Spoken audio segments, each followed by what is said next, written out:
मस्ती मारते हैं, बकवाद करते हैं, शराब पीते हैं, डांस करते हैं और हम सिनेमा फिल्म देखते हैं, बकवाद, जिसका नाम फिल्म। आपको या तो इस बात का ज्ञान नहीं कि इसमें ये एक आर्टिफिशियल है। जो फिल्म आप देखते हो वो किसी व्यक्ति द्वारा चित्रित की गई है और वीडियो में उसको बंद कर दिया। अब वो केवल उसमें एक चित्र है उनके नाचने और गाने के, वो ओरिजिनल वस्तु नहीं है। तो एक तो हमारी आदत बन गई जो है ना डुप्लीकेट माल को पसंद करने की, क्योंकि यहाँ का भगवान डुप्लीकेट, यहाँ का सुख डुप्लीकेट, यहाँ के सारे साधन डुप्लीकेट, हम इन में रंग गए। जब एक फिल्म है उसमें हम कुछ भी देख रहे हैं, वो वस्तु है ही नहीं, वो केवल चित्र है और उस चित्र को ही हम बार बार देख रहे हैं। उसको देख करके खुशी हो रहे, हम बालक हैं, हम बालक बुद्धि के हैं। बच्चा जैसे खिलौनों को पसंद करता है, खिलौनों से खेलता है, वो जैसे गुड्डिया गुड़िया की खेल लड़कियां खेला करती पहले, तो ऐसी बुद्धि के व्यक्ति ही फिल्म देख सकते हैं। और जो तत्व ज्ञान से परिचित हो जाएंगे, जो पुण्यात्मा है, वो सिनेमा और टीवी की तरफ देख भी नहीं सकते। उनको पता है कि नकली काम है सारा। हाँ, टीवी और चैनल को हम परमात्मा की अमृतवाणी को सुनने के लिए देखेंगे, उसको उस ज्ञान पर हम असर करेंगे। तो इसलिए परमात्मा हमें याद दिलाते हैं कि राम रटत कोड़ी भलो, कोड़ी कुष्ठ रोगी, राम रटत कोढ़ी भलो, चो चो पड़े जो चाम, वो सुंदर शरीर किस काम का, जिस मुख नाही नाम। कहते हैं वो सुंदर शरीर किस काम का जिसमें परमात्मा की चर्चा नहीं है। और राम रटत एक रोगी, कोढ़ सबसे मतलब घृणित रोग है कोढ़। कहते हैं कोढ़ी भी अगर भक्ति कर रहा है तो सुंदर शरीर वाले से असंख्य गुणा पुण्य भागी है। क्योंकि जो आज स्वस्थ है, आज खूब पैसे हैं, बढ़िया व्यवस्था है, अच्छी कोई पोस्ट प्राप्त है या धन संपत्ति, संतान बहुत अच्छी है, तो वो पिछले पुण्य है उस प्राणी के। और एक दिन क्या होगा कि वो पुण्य नष्ट हो जाएंगे। जैसे पहले आपने अपने मोबाइल फोन की या वैसे इन्वर्टर की बैटरी आपकी चार्ज है, तो वो बैटरी चार्ज है और फिर चार्जर उस पर लगा नहीं रखा, तो जब तक वो बैटरी चार्ज है उससे पंखे भी चलेंगे, बल्ब भी जग रहे होंगे, ट्यूब भी जग रही होंगी और आपका काम खूब चल रहा है और आपको कोई परवाह नहीं, आप निश्चिंत हैं। और जिसमें वो बैटरी जो पहले की चार्ज थी वो डिस्चार्ज होगी, एक ही दम, एक ही समय में सभी सुविधाएं बंद हो जाएंगी। तो ऐसे ही पुण्यात्माओं, जो पुण्यात्मा पिछले पुण्यकर्मी प्राणी हैं, उनको आज संतान भी अच्छी है, उनकी अच्छी व्यवस्था भी होगी है, विवाह शादी भी अच्छी जगह होगी है और साथ में उनकी नौकरियां, बिजनेस भी ठीक हो गए हैं, तो वो पुण्यकर्मी प्राणी हैं। लेकिन यदि वो साधना नहीं कर रहे हैं तो अपने पुण्यों को वो नष्ट कर रहे हैं। वो तो होने ही है, वो नष्ट तो वो तो प्रयोग होने ही है। और भविष्य में उन्होंने चार्जर नहीं ला रखा, भविष्य की साधना नहीं करे। यदि कोई भक्ति कर भी रहा है और शास्त्र विधि रहित कर रहा है तो भी यूजलेस है। और जो एक गरीब व्यक्ति है, राम रटत दारिद्र भलो, टूटी घर की छान, वो सुंदर महल किस काम के, जहाँ भक्ति नहीं भगवान। एक गरीब आदमी, बहुत ही निर्धन, जिसके पास एक घास फूस की झोपड़ी है ऊपर मकान के स्थान पर, और उसके इतनी उसके निर्धनता है कि उसकी छान भी खंड मंड सी हो रही है, टूटी हुई जगह जगह से। कहते हैं यदि वो भक्ति कर रहा है तो उस सुंदर महल वाले व्यक्ति से जो साधना भक्ति यथार्थ नहीं कर रहा, कहते हैं वो बहुत अच्छा है, क्योंकि जो सुंदर महल वाला है, अच्छा स्वस्थ शरीर है, सुंदर शरीर वाला है, भक्ति से यथार्थ नहीं कर रहा है, तो वो अपने पुण्यों को ही खा रहा है, बर्बाद कर रहा है, भविष्य की तैयारी नहीं कर रहा है, भविष्य के पुण्य साधना नहीं कर रहा है। तो वो तो लास्ट में बहुत दुख होगा, 84 लाख योनियों में पशु पक्षियों की योनियों में जाएगा। और जो आज गरीब व्यक्ति है, उस इतना कि उसके मकान भी ढंग का को नहीं और कोर्ट भी लाग रहा हो किसी को, कहते हैं वो अपने भविष्य की भक्ति कर रहा है। और परमात्मा की भक्ति से रोग भी दूर होता है, दारिद्र भी, यानी ये टोटा भी दूर होता है। तो एक दिन वो बात भक्ति कर रहा है जो गरीब और दुखी व्यक्ति, एक दिन वो तो सुखी होगा। और जो आज सुखी नजर आते हैं, जो भक्ति यथार्थ नहीं कर रहे हैं, वो महादुखी होंगे। पुण्यात्माओं, सत्संग में आने से हमें पता लगता है कि हम जो क्रिया कर रहे थे ये कैसी थी, ये कहाँ तक ठीक थी। क्योंकि हम जब तक सत्संग में नहीं आएंगे, परमात्मा के तत्व ज्ञान को नहीं सुनेंगे, तो हम अपने कर्मों को, चाहे कोई शराब पीवे है, चाहे कोई हुक्का पीवे है, तम्बाकू प्रयोग कर रहा है, और चाहे कोई डाके मार रहा है, कोई चोरी कर रहा है, कोई और बकवाद करता है, चाहे कोई कसाई का काम करता है, तो उस काम को बुरा नहीं मान रहा हो। यदि उसने बुरा मान रखा हो तो उसने करे को ना, उसी दिन त्याग देगा। तो उसने उस काम, जो कर्म को वो कर रहा है, उसने अच्छा मान के कर रहा है। लेकिन अच्छे और बुरे का तो परमात्मा के विधान की तुलना से पता चलेगा। परमात्मा के विधान का ज्ञान होगा सत्संग में आने से, और वो भी केवल सतलोक आश्रम बरवाला में आने से। अन्य सत्संगों में ये ज्ञान आपको नहीं मिल सकता। पुण्यात्माओं, समस्या यही आई हुई है कि जो भी पुण्यात्मा पहली बार इस ज्ञान विचार को सुनता है, वो ये सोचता है कि ये रामपाल अपने आप को महाविद्वान मान रहा है और अपने बराबर किसी ने नहीं समझता। ऐसी कोई बात नहीं है। लेकिन इतना ये दास दावे के साथ कह सकता है कि तत्व ज्ञान इस पृथ्वी पर, इस ब्रह्मांडों में नहीं है, जो दास के पास है। और कुछ दिन में आप भी इतने सियाणे हो जाओगे, बुद्धिमान हो, इस ज्ञान से इतने परिपक्व हो जाओगे कि आप भी तुलना करने लग जाओगे। ये वचन जो आज आपको कड़वे लगे हैं, एक दिन आप आंखों में आंसू बहाकर कहोगे कि फिर संत ठीक कह रहा था। परमात्मा भी कहा करते थे, जैसे गोरखनाथ जी से प्रभु ने कहा था कि तेरी साधना गलत है, तू ऐसे ऐसे काल के जाल में है। गोरखनाथ जी ने कहा था कि तुम मेरा वचन मोए कड़वा लगे, तो परमात्मा ने कहा था कड़वा लगे सो मीठा होई, हमारी बात पतीजा जोई। कि आज तुझे जो कड़वा लग रहा है, ये मेरी बात पे विश्वास करेगा तेने मीठी हो जाएगी ये बात। यही तो पुण्यात्मा, जो सत्संग है, ये इसलिए हमारा ज्ञान जो है आपको एकदम खटकता है कि आपने पहले अज्ञान भर रखा अपने अंदर सारा। इन नकली संतों, ऋषियों, महर्षियों की वो शास्त्र विरुद्ध अनुभव की पुस्तकें पढ़ रखी हैं और वो उनके विचार सुन रखे हैं, जिस कारण से आप जी को इस यथार्थ ज्ञान भी एक बार गलत महसूस होता है। लेकिन फिर प्रमाण आपको दिए जाएंगे, सच्चाई से परिचित कराया जाएगा, आपकी आत्मा अपने आप स्वीकार कर लेगी कि हाँ, हमें गलत ज्ञान मिला था। अब परमात्मा कबीर जी हमें बताया करते थे,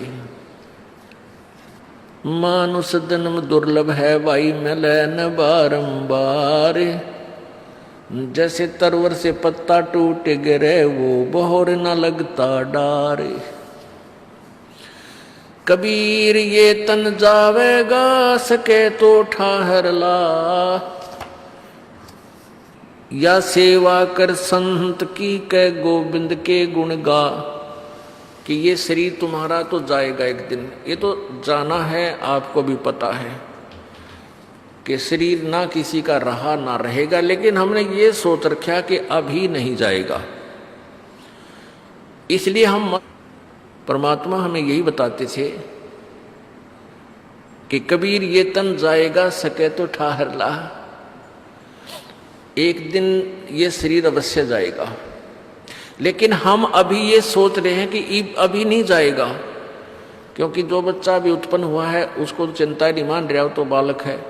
युवा हो गया तो उसके सामने और दूसरा इतिहास शुरू हो जाता है, ब्याह हो गया, शादी होने, फिर कोई धंधाकरण की, कोई इस प्रकार के 100 तरह की उसमें क्रियाओं में लग जाता है, और वो ये सोचता है कि मेरी मृत्यु अभी नहीं होगी, 100 साल बाद होगी।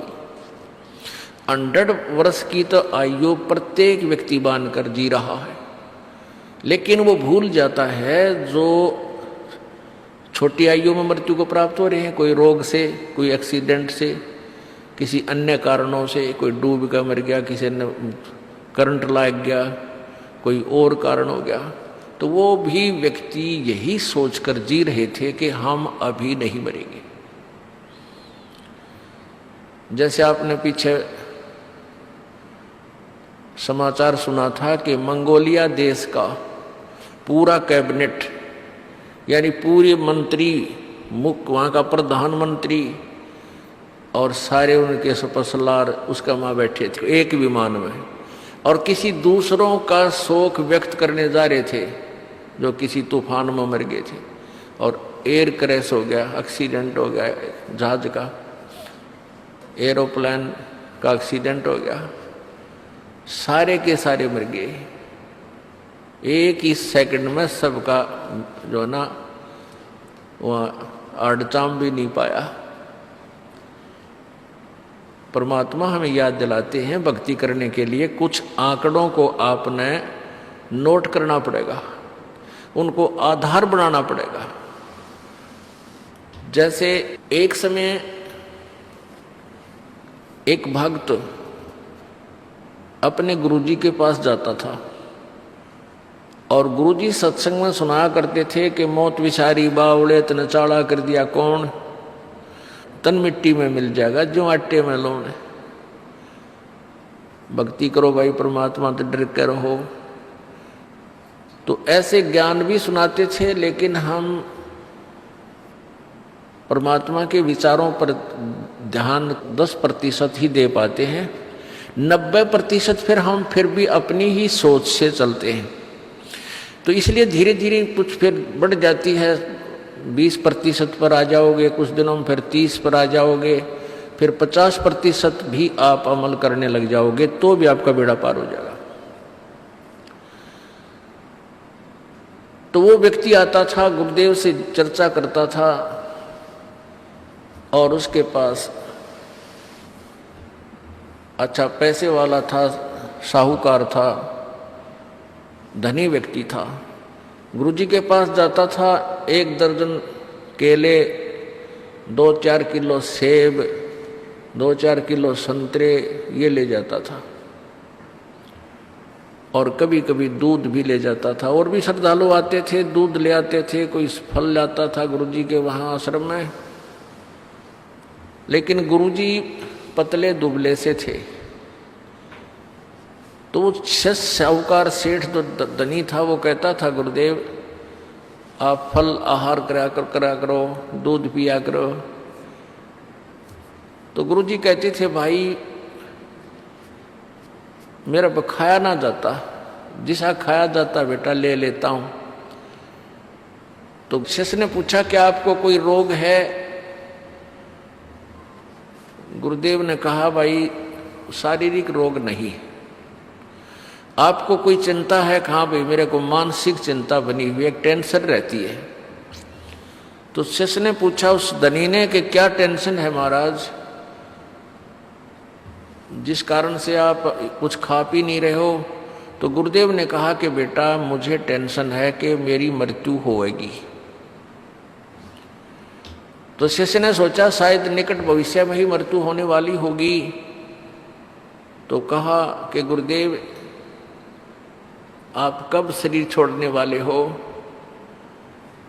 तो गुरुदेव ने कहा, बेटा अब उस समय गुरुदेव की आयु 40-42 वर्ष की थी। तो गुरुदेव ने कहा कि मेरी मृत्यु 80 वर्ष के उपरांत होगी। जब मेरी 80 वर्ष की आयु हो जाएगी तब मेरी मृत्यु होगी। 80वें वर्ष में जब मैं होऊंगा उस समय मेरी मृत्यु होगी। और अब वर्तमान में आपकी कितनी आयु है गुरुदेव? गुरुजी ने बताया भाई मैं 42वें वर्ष में चल रहा हूं। तो शिष्य कहता है कि ले गुरुजी, यूं तो सब ने मरना है, आप तो साधु संत हो, आप भी चिंता करते हो, एक दिन तो सब ने मरना है, ये या भी के चिंता मृत्यु की, तो जाना ही है, शरीर तो एक दिन छूटना ही है। लग गया प्रवचन करने। गुरुजी बोला अच्छा भाई कोई बात ना, हाँ बेटा ऐसा ही है, मृत्यु तो होनी ही है एकदम, पर क्या करूं, मुझे तो चिंता ज्यादा ही है। तो उठ कर चलता चलता बोला साधु संतों को क्या चिंता होती है, मस्त रहा करो, खा पिया करो और दूध रखा, फल रखे।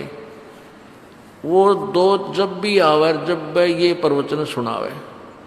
अब गुरुजी ने सोचा ये रोज दुखी करेगा, इस अकल तो इसमें है नहीं। क्यों हम गुरुजी को सलाह देने लग जाते हैं तो हम गुरुजी बन गए गुरुजी के।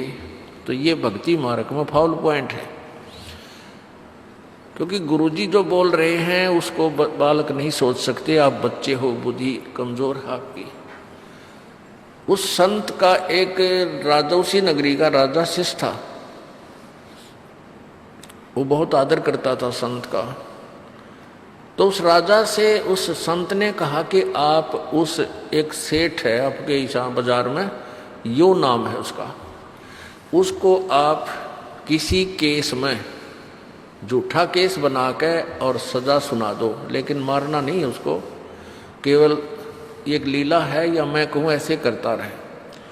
तो उस सेठ ने, उस राजा ने उस सेठ को पकड़ लिया, 302 में यानी सजाए मौत सुना दी कि तूने एक आदमी की हत्या की है।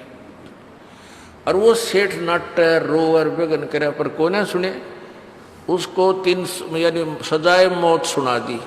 पहले मौत हत्या के बदले सजाए मौत होती थी। और 1 महीने का समय धर दिया 14 का, चतुर्दशी यानी किसी महीने की जो है ना चतुर्दशी को रख दिया। उस चतुर्दशी को इसको सूली तोड़ा जाएगा, फांसी।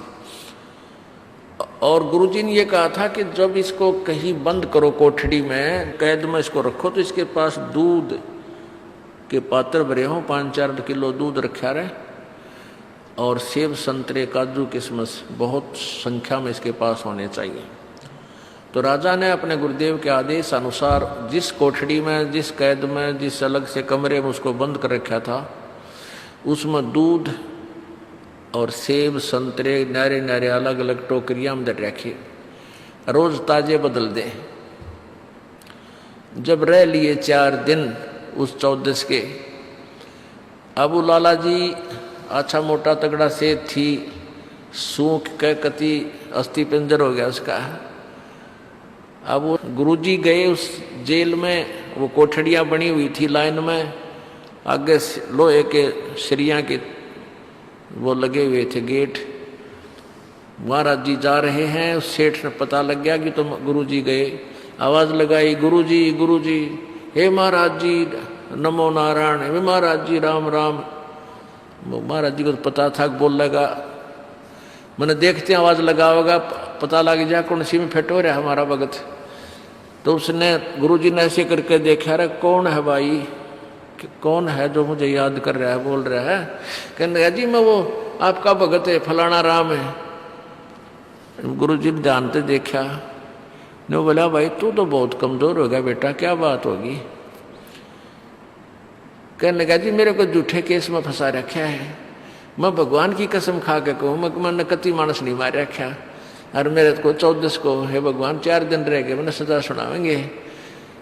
महाराज जी बोले भाई रोट के मैं खाना खूना नहीं खाता, तो बहुत वीक हो गया रहे, ये सेब संतरे दूध खाया नहीं करे, तू बहुत कमजोर हो गया। अब महाराज जी मुंह की तरफ भी ना करा जाता, कति रुचि नहीं बनती, मन तो 14 दिखा है 14 से। परमात्मा बोले भाई खाया पिया कर कोई बात ना, मरना से बेटा सब ने एक दिन मौत आनी है बेटा, ये मौत की भी क्या चिंता रहे भले आदमी, तू मेरे तन्यों क्या करता। महाराज जी खाओ पियो मौज करया करो, और मौत यतानी है सबकी, तो बेटा 14 तो सबकी आनी है, क्यों चिंता कर रहा तो? हे महाराज जी कति बचा लो मर गया कति छोटे बालक से। तब गुरुदेव ने कहा बेटा जैसे तुझे या 14 दिखाई देती है और तेरे कलेजा बाहर ना रहना ये खान न जी करता ना कि मैं पीने को दिल करता, ऐसे ही मुझे 80 साल 80वां वर्ष दिखाई दे रहा है कि वो दिन आवेगा। इसलिए मैं अपने मालिक ने याद गणा करता हूं, मुझे बकवाद अच्छी ना लगती। जैसे आज तुझे यहाँ कोई राग निकालो, चाहे फिल्म चला लो और चाहे कितना डांस कर लो, तेरी रुचि नहीं बन सकती। या कहाँ जी नहीं बन सकती। जब राजा को बुलाया, छोड़ दे तो हमारा भगत है, यू गलती नहीं कर सकता। वो तो उनकी बतलाई हुई बात थी, राजा ने बरी कर दिया और चरण पकड़े। परमात्मा बोले ईब सुना, क्या हाल है तेरा? अगजी कति ना तो 2 नंबर का काम करूँगा और कद्दे भी मिलावट नहीं करूँगा, इतनी तो मैं गलती बहुत करूँ था। तो बेटा तेरे को सुधारना भी था, तो आवे था, चलो दान कर गया, उसके बदले धन दे देता भगवान। तो दूना माच रहा था और नरक में जाना था तुझे। और ऐसे याद रख, ना विरापत्ति किस कारण से कब से आ जाए तेरे ऊपर, और मालिक की शरण में रहेगा तो बचाव बढ़ेगा। तो परमात्मा हमें क्या बताया करते थे? कबीरा ये तन जावेगा और सके तो ठाहर लाए, या सेवा कर सतगुरु की, एक सेवा कर सतगुरु की और गोविंद के गुण गाए। कहते हैं ये तन तो जावेगा, मृत्यु होगी, अवश्य होगी, ना कोई रहा इस शरीर में ना ही रह पावेगा, क्योंकि ये गंदा लोक है, ये रहने का स्थान नहीं है। ये इसलिए शरीर आपको दिया गया है कि इस मिट्टी से आप सोना बना सकते हो। इस मिट्टी से, इसमें राम सतनाम का बीज बीज के और धर्म आदि ये 500 यज्ञ की सिंचाई करके आप इसे मोक्ष रूपी ये फल प्राप्त कर सकते हो। यदि ये नहीं कर सके तो ये यूजलेस है, ये मिट्टी में मिट्टी एक दिन मिल ही जानी है। फिर क्या है कि परमात्मा कबीर जी कहते हैं कि कबीर ये तन जावेगा, सके तो ठाहर ला। ठाहर क्या होता है? एक सपोर्ट। जैसे पहले पुराने समय में हमने देखा घर कच्चे होते थे, मकान कच्चे मकान थे, मिट्टी की ईंटों से बने हुए, ऊपर से मड प्लास्टर होता था, यानी गारा का प्लास्टर कर दिया करते थे। और उसमें ऊपर कड़ी होती थी, कड़ी लकड़ी, इसकी काठ की लकड़ी की कड़ी होती थी, छोटे छोटे वुडन बैटन बोलना जिसको। और एक सतीर होता था, वुडन बीम। तो कई पुराने मकानों में वो बीम जो होता था, सतीर, वो क्रैक हो जाता था। और उसके नीचे क्या करते थे वो घर वाले, एक और मोटी कड़ी, मोटी बली बोले, बड़ी, ये जैसे बल्ली बोले बल्ली, ऐसी मोटी बल्ली, और नीचे एक प्लेटफार्म सा बना के या कोई पत्थर उत्थर मजबूत रख के जमीन पे, और उस बल्ली ने उसके नीचे सपोर्ट दे देते थे। जहां से वो क्रैक हो गया, वो सतीर जहां से टूटने वाला था, गिर जाना था, उसने सारी छत गिर जानी थी, मकान गिर जाना था, तो उस एक ठाहर ने, उस एक सपोर्ट ने, उस बल्ली ने उस सतीर को सहारा दे दिया। वो गिरा नहीं, टूटा नहीं। और वो बल्ली से बनवाने 20 वर्ष निकल जाए उसके, वो छातनियों की न रुकी। तो परमात्मा कहते हैं हो सकता है कोई प्रारब्धवश, आपके संस्कारवश आपकी मृत्यु होने वाली है, और छोटी उम्र में होने वाली है, 20 वर्ष में, 30 वर्ष में, 40 वर्ष में। यदि आपने परमात्मा की शरण ग्रहण कर रखी है, कबीर परमेश्वर की, तो वो परमात्मा आपकी इस जीवन को ठाहर बन जाएगी। वो परमात्मा की भक्ति आपके इस जीवन में उस मृत्यु होने वाले समय में ठाहर बनेगी, वो सपोर्ट बनेगी, बल्ली का काम करेगी। और फिर मनमाना आप 20 साल 30 वर्ष और जीवित रह सकते हो। तो परमात्मा कबीर जी कहते हैं कबीर ये तन जावेगा, सके तो ठाहर लाए, एक सेवा कर सतगुरु की और गोविंद के गुण गाए। यानी इसको रोकने के लिए, इस जीवन को उस आगे एक्सटेंशन भी चाहता है तो परम संत की शरण में आ, सेवा कर। यानी सेवा का तात्पर्य है कि उसके जैसे भी वो आदेश दें उसी प्रकार सत्संग सुन, यहाँ आकर के दान पुण्य जैसा तेरे हाथ से बनाकर और भक्ति जो उसने उपदेश दिया है सच्चा, उसका जाप करो। इससे तेरी आयु भी एक्सटेंड हो जाएगी। अब जैसे ये ज्ञानहीन व्यक्ति थे जिन्होंने भक्ति का ज्ञान नहीं, परमात्मा को पहचाना नहीं, ऋषि महर्षि की पदवी पा गए, उन्होंने पूरे समाज को उल्टा घुमा दिया। अब जैसे कोई व्यक्ति दुखी है, संस्कार के यानी पाप कर्म, देखो पुण्य से सुख होता है प्राणी को और पापों से दुख होता है, अंडरस्टूड है, ये तो प्रत्येक ने बेरा है। जो आदमी घना दुखी हो जाता है तो अपने आप कहता है बुद्धिमान व्यक्ति कि भाई मैंने पिछले जन्म में घने पाप कर रखे, मैंने पिछले जन्मों में घने दोष कर रखे, अपराध कर रखे, आज मेरे ऊपर आपत्ति पर आपत्ति आ रही है, मेरा राम रूस गया। और जिसके सब सुख हैं, अच्छी व्यवस्था है, बच्चे भी ठीक हैं, पूरी संतान संपत्ति है, तो आम व्यक्ति भी नो क्या करें, भाई ये तो घना पुण्यकर्मी प्राणी है, यानी घने अच्छे कर्म कर रहा है पिछले जन्म।